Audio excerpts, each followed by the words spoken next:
Yo, what is going on, everybody? Mashman here. Hope that you are having an exceptional day. 2022 is just continuing to fill up your life with blessings and growth and a lot of success. Today, I want to talk about something in a long format that has been in the news a lot lately, and that is Twitter. Now, October 27th, the acquisition of Twitter by Elon Musk was official, right? The paperwork was signed. He walked into the headquarters carrying a sink, and it was just a big ordeal. And as soon as he, bought Twitter and walked into the office, it was just unbelievable to watch. It was like a literal war going on, not only within the company, but on the platform and in the news, because everybody has a different opinion. Now, today I want to be rather unbiased and logical in my breakdown, and I'm not here to talk specifically about Twitter and Elon Musk and all of these different things that pertain to the acquisition, but rather to talk about verification, which was recently changed quite a bit and is something that Twitter has actually had a long-standing history of trouble and pain with, and that's something not many people know. But the verification badge, which I'm going to cover here in a couple of minutes, can mean a variety of different things, and I want to discuss its importance and how this entire introduction of Twitter Blue and getting the verified badge by paying for Twitter Blue is going to be quite disruptive, and at the end, I'm going to represent and talk to you about my opinion, whether I like it, whether I dislike it.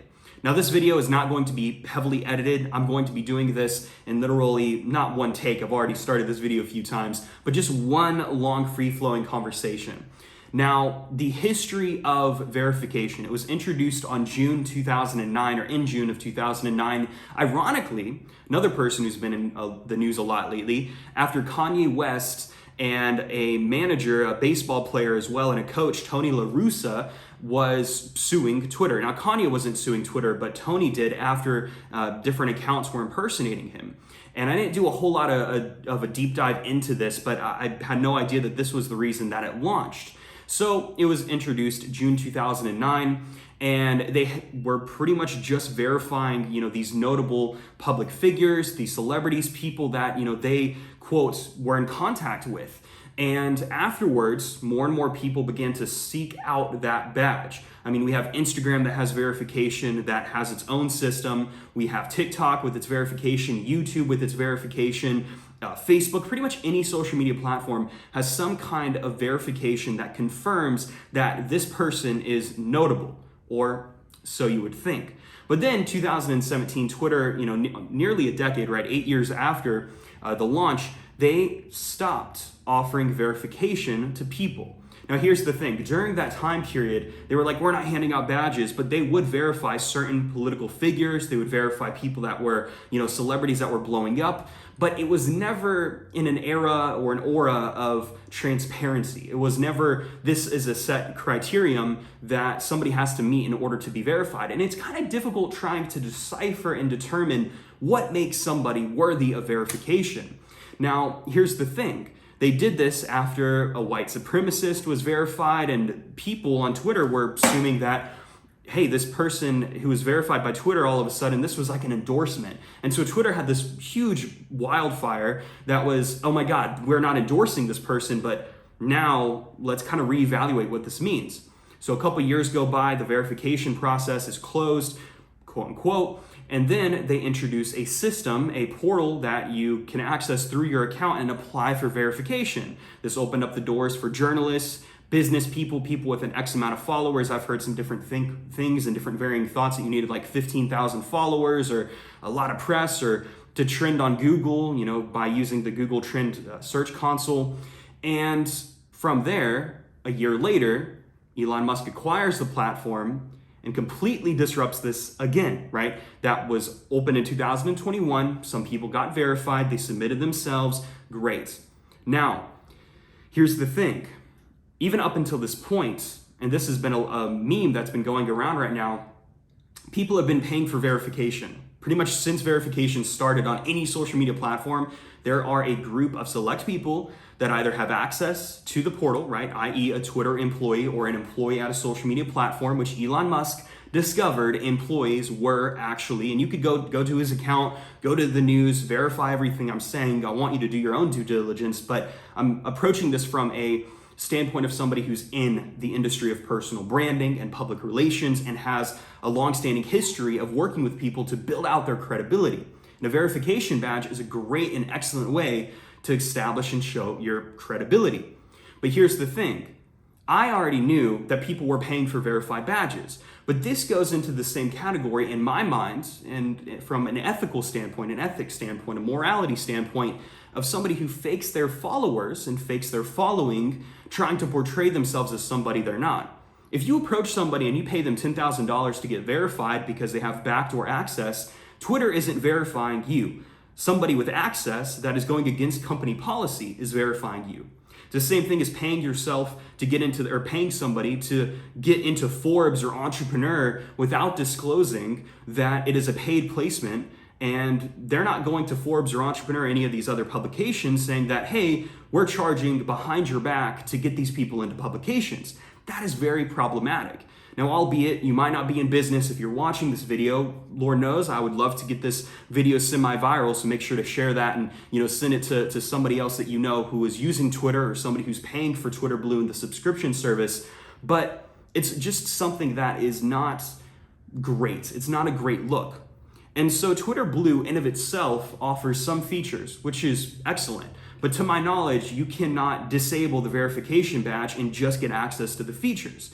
I could be wrong about that. Correct me in the comments if I am, but you're able to change the theme. You're able to customize your feed a little bit more, your bookmarks, and you're also able to undo tweets with a history of your tweet edits, which was a very creative fix. And then on top of that, now you get the verified badge. And so this is, Twitter's first subscription model. Twitter Blue was launched in 2021, June of 2021, so a little bit over a year ago from the time I'm recording this video and publishing it.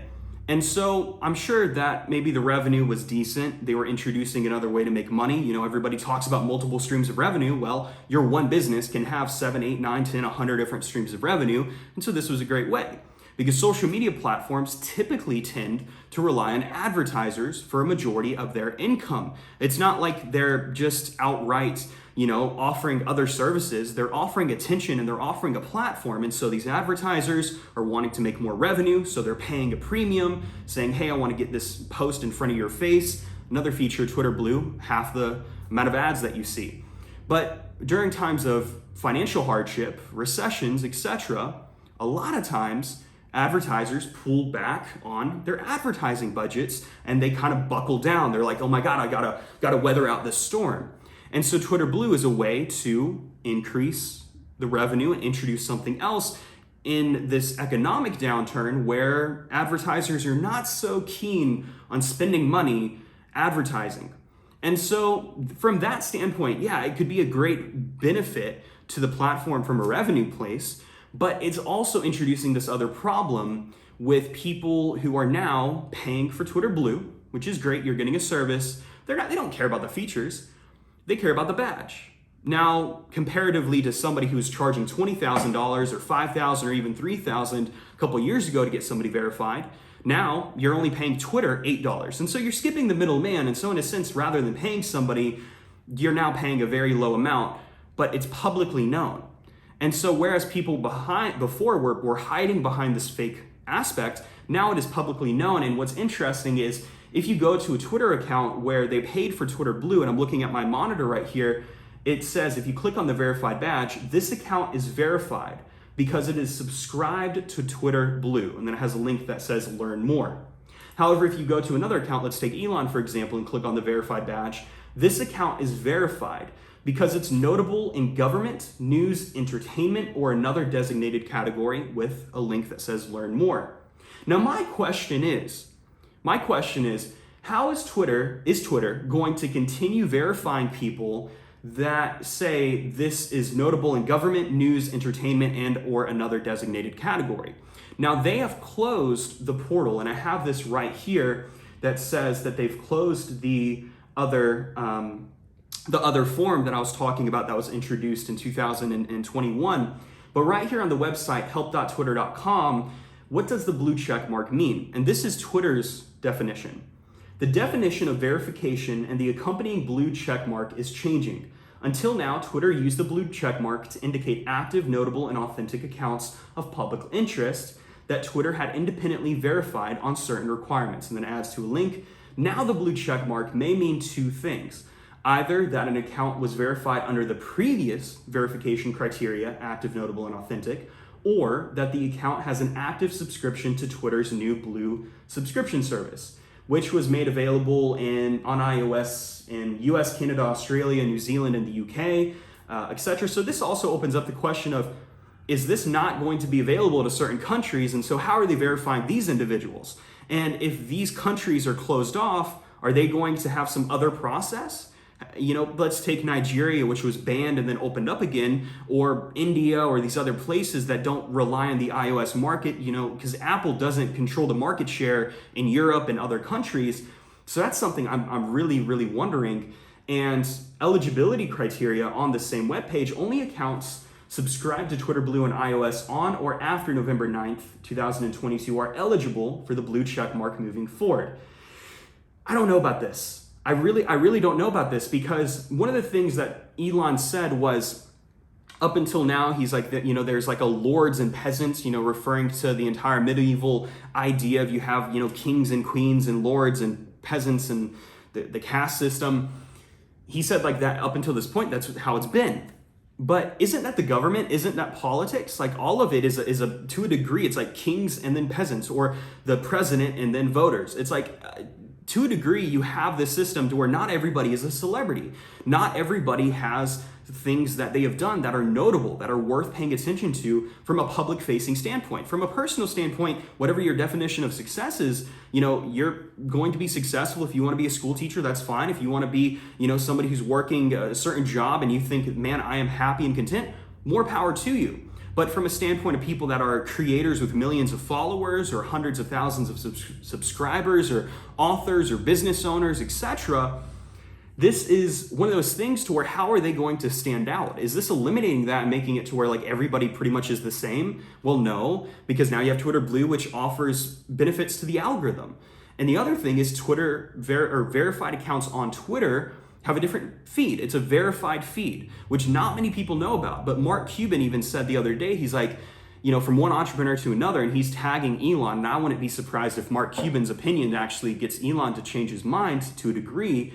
But he said, I've had to spend like the past hour cleaning up my feed of verified accounts, because imagine you're somebody that only relies on communication with other high-level people, investors, business owners, venture capitalists, etc., or even artists, keeping up with producers and artists and other musicians that are in the industry, and you were using the verified feed to be in control of the content you were consuming to some degree, and now you have 1,000 people that paid $8 a month and generated Twitter revenue, but now you have to sift through all of this other BS.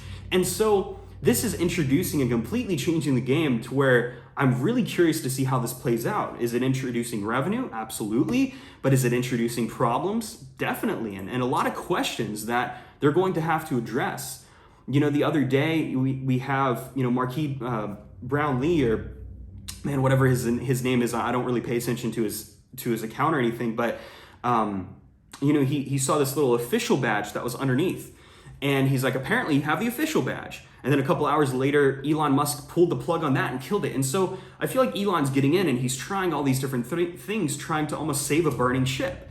And Twitter, was one of those things that, the stocks were doing really well. The account was doing decently well. But over the past couple of years, all of the social media platforms have really been faced with a lot of challenges that were unprecedented regarding, censorship, regarding political siding, regarding data, regarding, data scraping, and just, it is fascinating.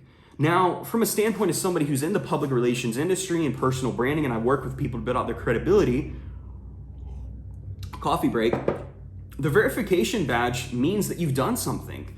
And now it's changed the game. Yes, anybody could have paid for the badge before. Anybody can still do that on Instagram or Facebook if you know the right person, even though I don't recommend it.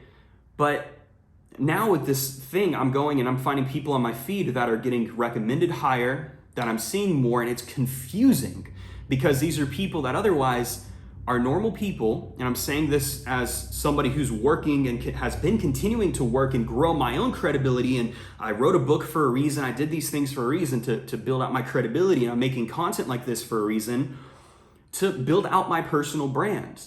And this is completely, in my mind, almost like a Band-Aid on a wound that needs stitches. It's like this slapped on solution, like duct tape.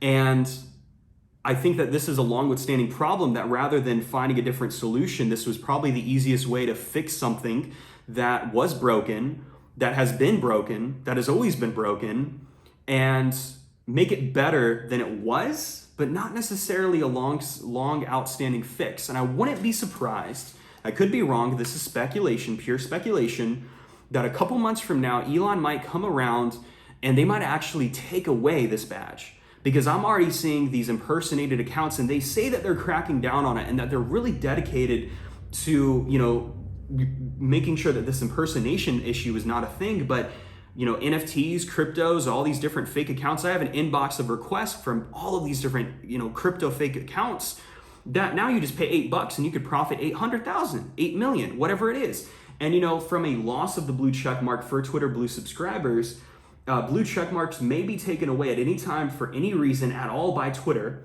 including as the result of certain types of violations of the Twitter rules, including but not limited to our rules around spam, ban, evasion, and impersonation. What this means is this is an open-ended thing to where they could just remove it at any time. They see this, and this is protecting Twitter, but now it just leaves us with so many questions. So I am curious. What are your thoughts here? Do you agree with me when I say that this is kind of making the verification badge lose its credibility, lose its importance? Are you still placing as much of an importance on the verification badge for yourself with your own business or personal brand after these changes on Twitter? And outside of Twitter, how do you think that this is going to influence or impact, or if at all, Instagram or Facebook or any of these other social media platforms and their own verification processes? I'm super curious to know your thoughts and opinions on that, and I appreciate you sticking around for this entire video. My name is Isaac Mashman. You can find me by going to my website, isaacmashman.com, and make sure to hit the subscribe button and follow me on Instagram and other platforms at Isaac Mashman as well. Till next time, may your coffee be strong, and much love.